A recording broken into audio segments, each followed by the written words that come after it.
Welcome to In Fearless Conversation, a podcast from 261 Fearless, where every discussion is an opportunity to shape the future.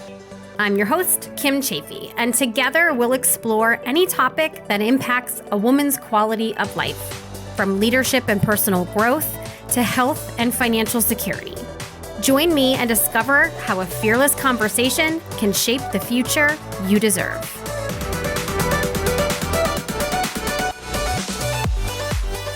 Hello, everyone. Welcome back to In Fearless Conversation. Thanks for tuning in for this week's episode. I'm really excited to share today's interview with you because we talk a lot about what we do at 261 Fearless, and today we're going to take you a little bit deeper and share what the results are from what we do. And to do that today, we have 261 Fearless CEO Edith Zuschmann joining us. And we're going to dive into the results from our latest 261 Fearless members survey. So every year we send out a survey to all of our members across the world, and we ask them for feedback. We want to know what they love about 261 Fearless. We want to know what is most challenging for them, so we can do better to serve these members, to serve these women. So today, Edith and I look at the results from the club member survey, and we talk about the impact. We dig into the demographics.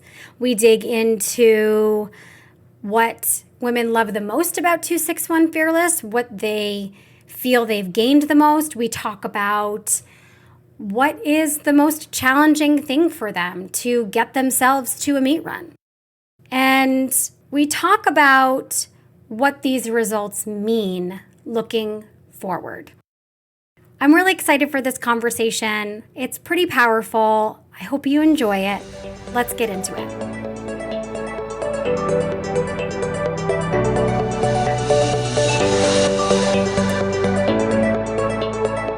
Hello, Edith. Welcome to In Fearless Conversation. Again, welcome back, I should say. How are you today? I'm well. Hi, Kim. It's so great to be back again. Yay. I'm so glad that you're here. And I'm so excited to chat about our club member survey. We're going to get into that. But for those who might be listening who are not familiar with 261 Fearless or haven't listened before, can you just please introduce yourself to our listeners? Sure. So I'm Edith Zuschmann. I'm the co-founder, CEO, and president of 261 Fearless. So about 14 years ago, I started off a little women's only running club in my hometown here in Austria. And what has started as a small group of pioneers has become a global network. And I'm so grateful that I can call Catherine Switzer my dear friend, and through her inspiration, encouragement, and also mentorship, together we started this incredible organization and founded the nonprofit 261 Fearless Inc. in 2016. So 10 years ago, and look where we are now in 14 countries, running women's only running clubs there, but most importantly, offering an incredible education program for women to step up and become incredible leaders and game changers. So currently we have over 250 coaches around the world. And since the beginning, we have educated over 600 women globally. So yeah, what has started with a little seed and a little dream has become a very impactful organization. And I'm very grateful for every single woman that I've met and that has shared her story with me, because it's also impacting very much my own life. Yes, right? I mean, that's just what this is. It's not only, but when you choose this kind of work, it doesn't only impact those that you're serving, it impacts yourself as well. And I'm so grateful that you met Catherine and that all of this came together. It certainly has changed my life too. But today we're here because we're going to talk about some really great results that we just received from our latest club member survey. So let's create some context before we dive into the results. Tell us what is the club member survey and why do we conduct it?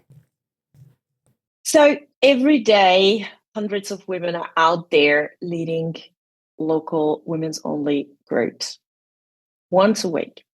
And so, we hear those incredible individual stories. Sometimes we also get feedback where we kind of circle back and review things. But what it needs is the bigger picture, to have facts on the table, numbers, clear impact, clear information, what's going on out there. And this is the reason why we conduct once a year a survey and share it with all the women who are participating globally in our women's only groups.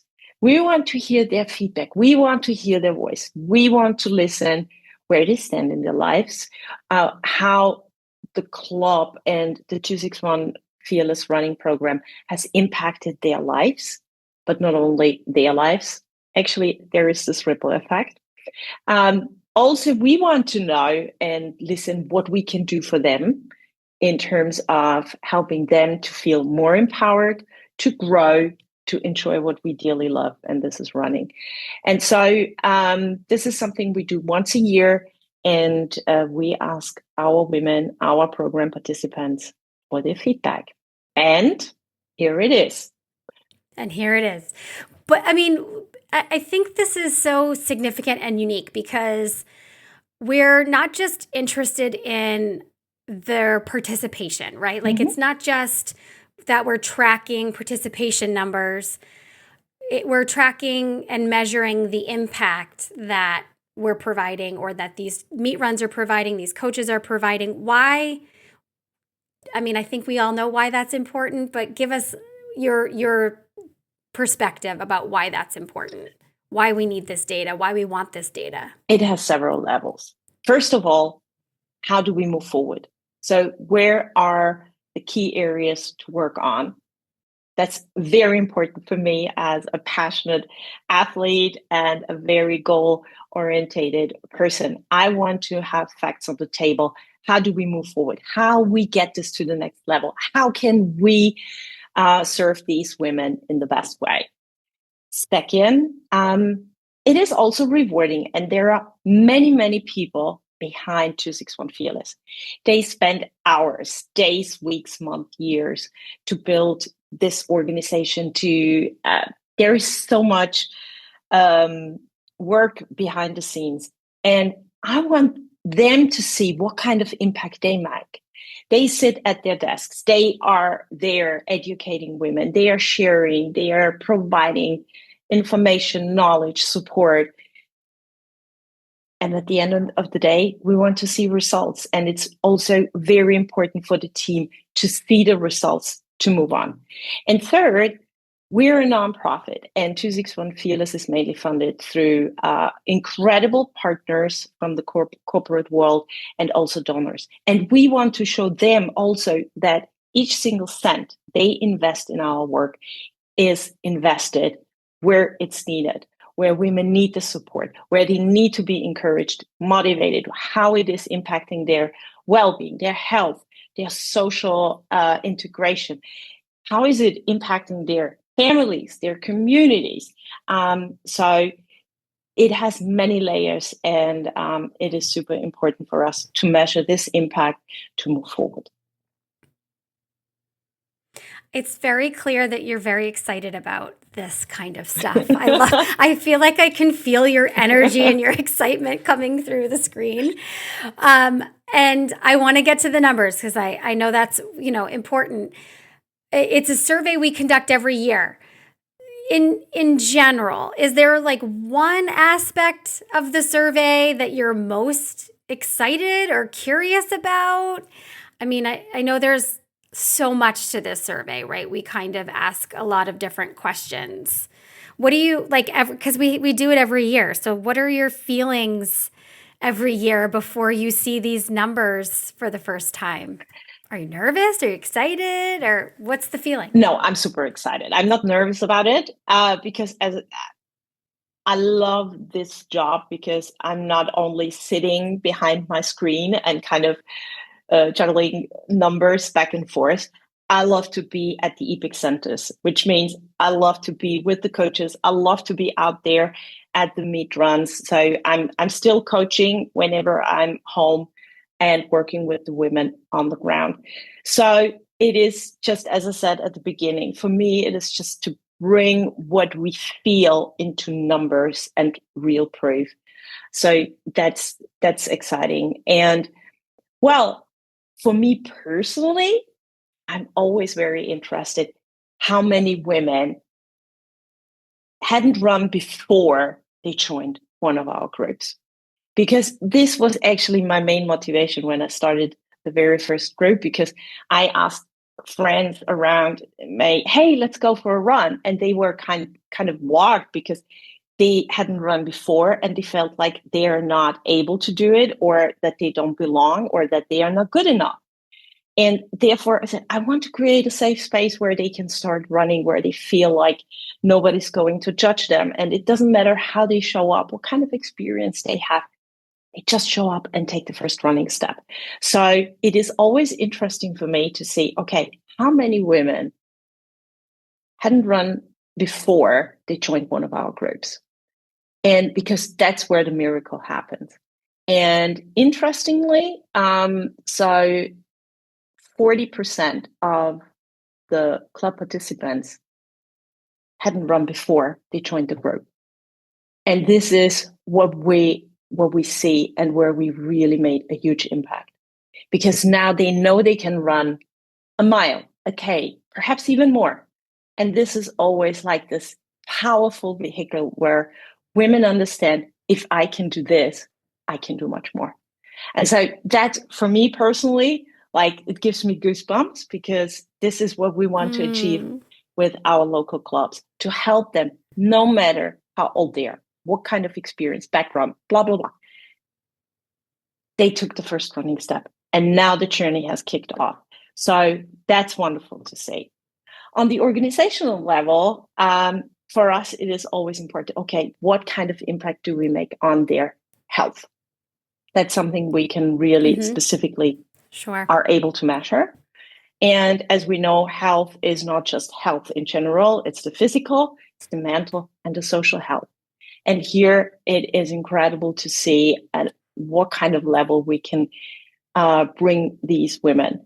And here, the outstanding result for me is the significant impact running makes on the social, on their mental well-being. 2/3 of women around the world struggle with depression at least once in their lifetime.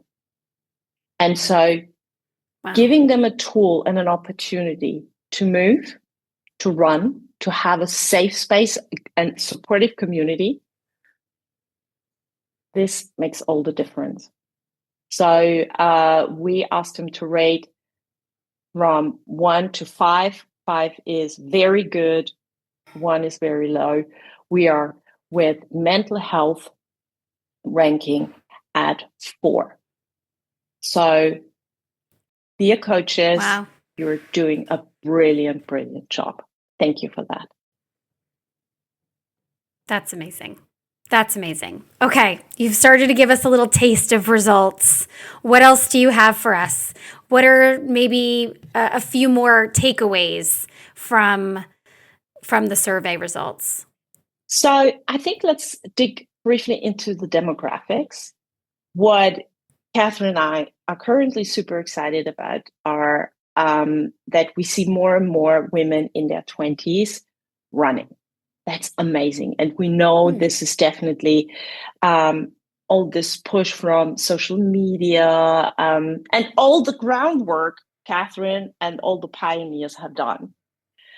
But what we also see that especially the age group 40 plus is a little bit left out.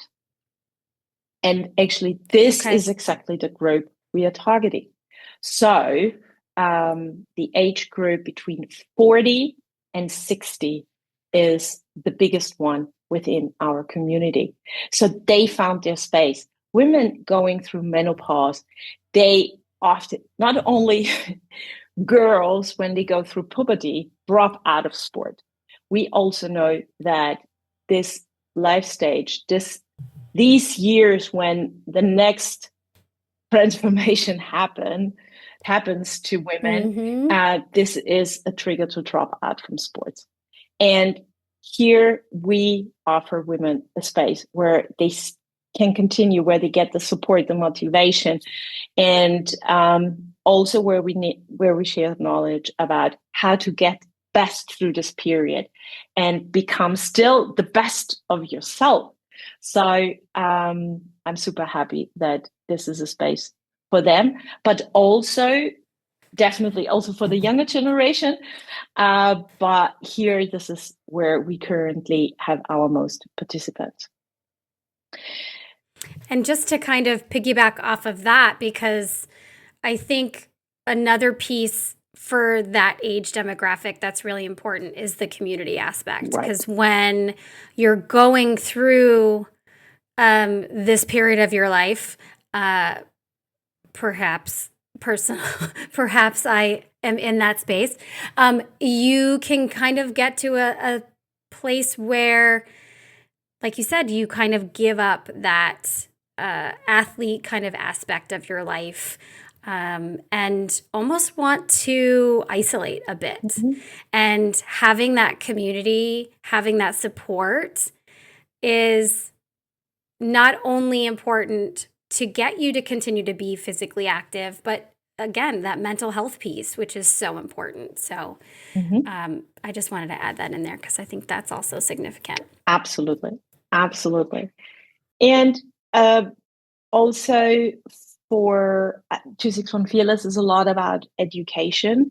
So here, comparing numbers for previous years, we definitely see that our members more and more believe in themselves. They dig into second education.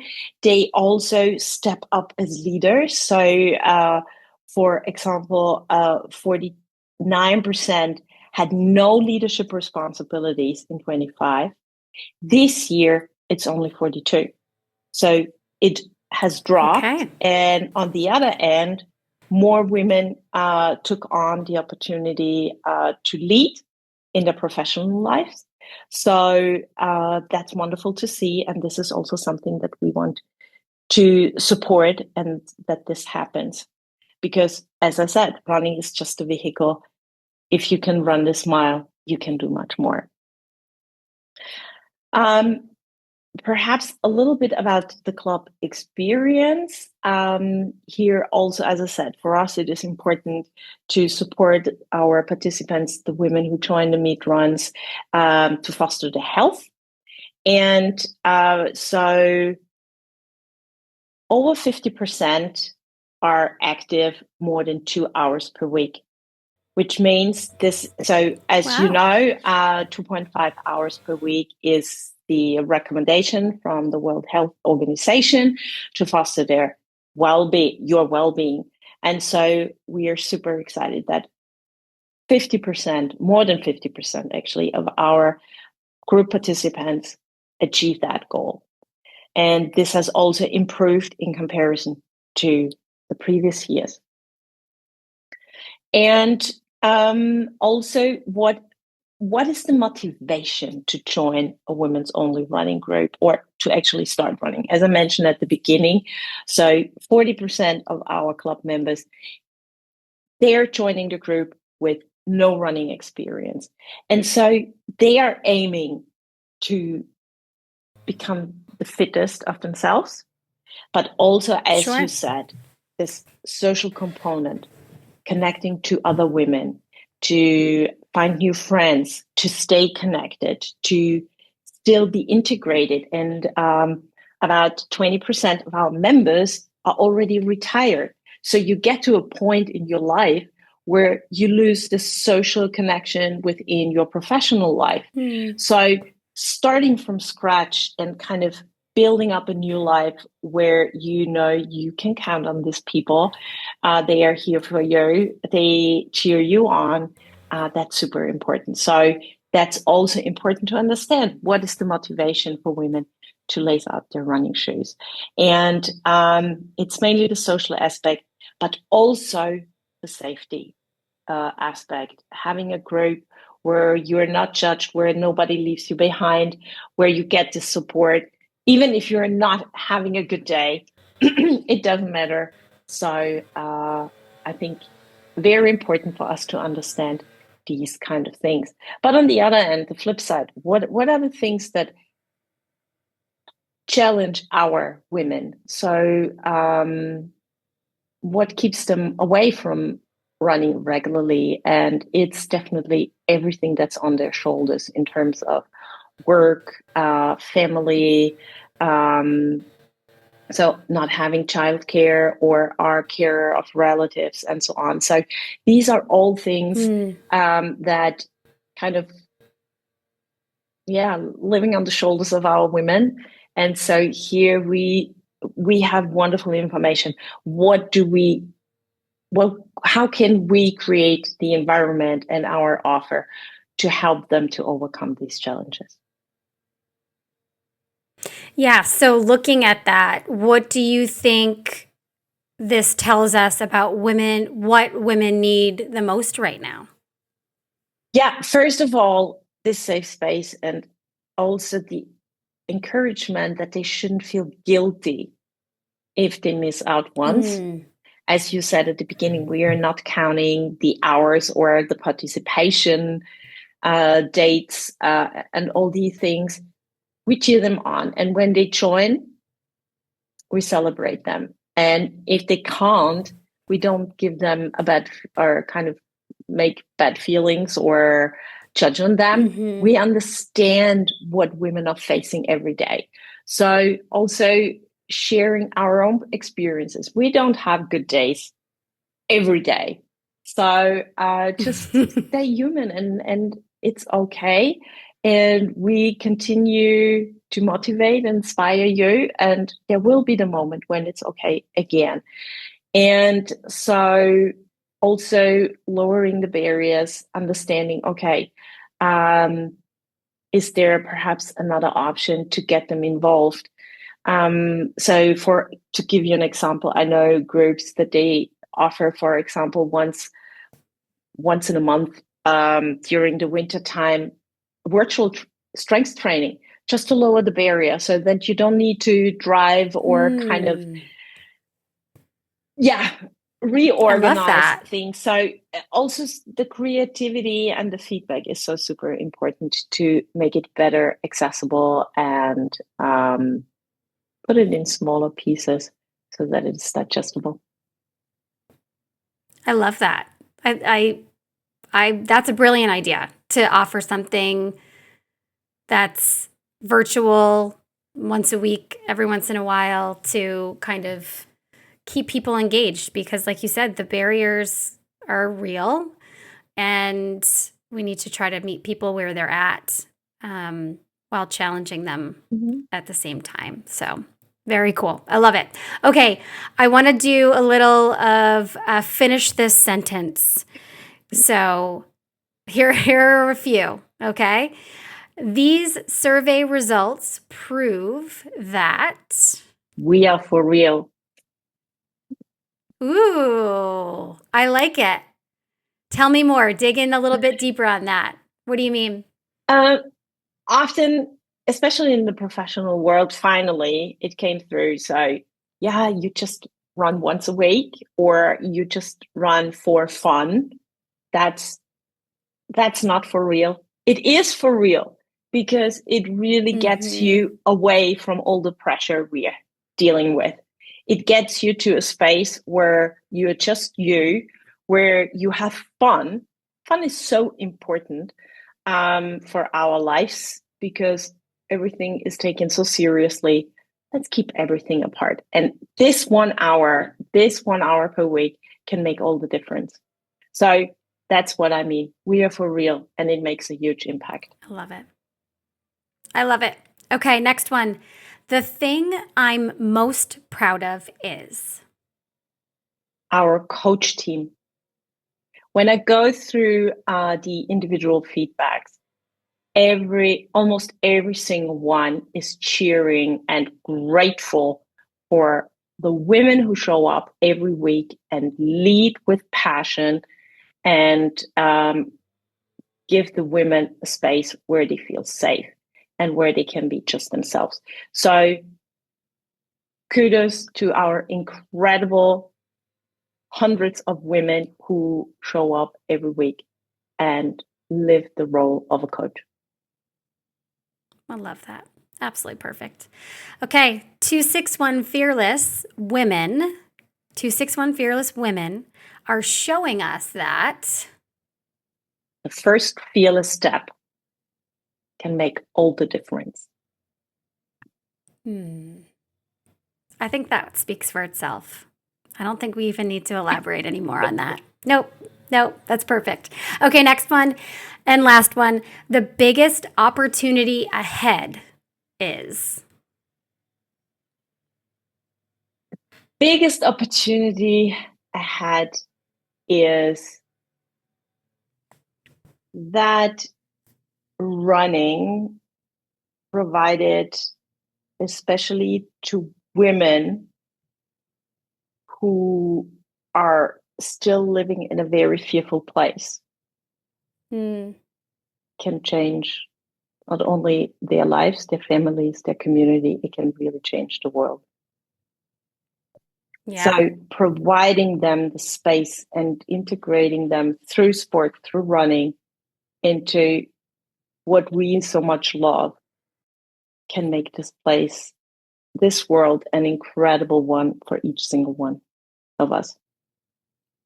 Yeah. Because when you have the social connection, when you have the well-being, and you don't need to pay for medication, for any services, just run. You feel empowered, you feel mentally fit, you feel part of a community. And you know, if I can do this, I can do much more. You have to resonate. Yeah. It creates optimism. It creates hope. Yeah. Running is just the beginning. I love it. Okay, last question for you before I let you go do all the other things that you have to do today. When you look at these results, what do you think they would mean to a woman, like you were saying before, who hasn't really run before, is kind of on the fence about joining her first 261 Fearless meet run, wondering if she belongs? What do you think these results would mean for her? It would mean to her that she belongs. She is one of them. So you don't need to be a super athlete. You don't need to have any sports experience. You don't need to be slim or look super pretty. Yeah. Mm-hmm. It doesn't matter. You belong. You are one of them. You belong to us. You can do it. And it's just this first step. The second one happens automatically. And the good thing is you have other women holding your hand. You won't fall. Actually, they will lift you up. That's the result. I love it. Absolutely perfect. These results are outstanding. I mean, I think being able to look at all of them and just, because part of it isn't just questions and answers, it's they also provide comments, right? And share stories. And I think that's also really impactful. And we look forward to sharing some of those stories on our socials and things, just so everyone can see the impact that these 261 Fearless coaches and 261 Fearless meet runs are having. So Edith, thank you so much for joining us and giving us a little snippet into these results and how 261 is impacting all these women across the world. Thank you, Kim, for having me. And also thank you for all your inspiration and all your wonderful podcasts. This is so uplifting. Thank you.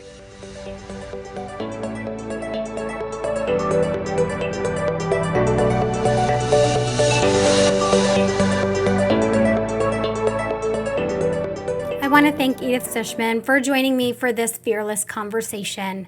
I hope that it gave you a look into the impact that 261 Fearless is having around the world. And I want to say a big thank you to all of the 261 coaches around the world who are volunteering their time to make such a tremendous positive impact on the women in their communities. It's working. You're doing an amazing job, and we're so grateful for you. Thank you for being fearless and stepping outside your comfort zone to take on this leadership role and make such a difference in the lives of others. That's it for this week's episode. We'll see you next week with another inner monologue. Until then, stay fearless.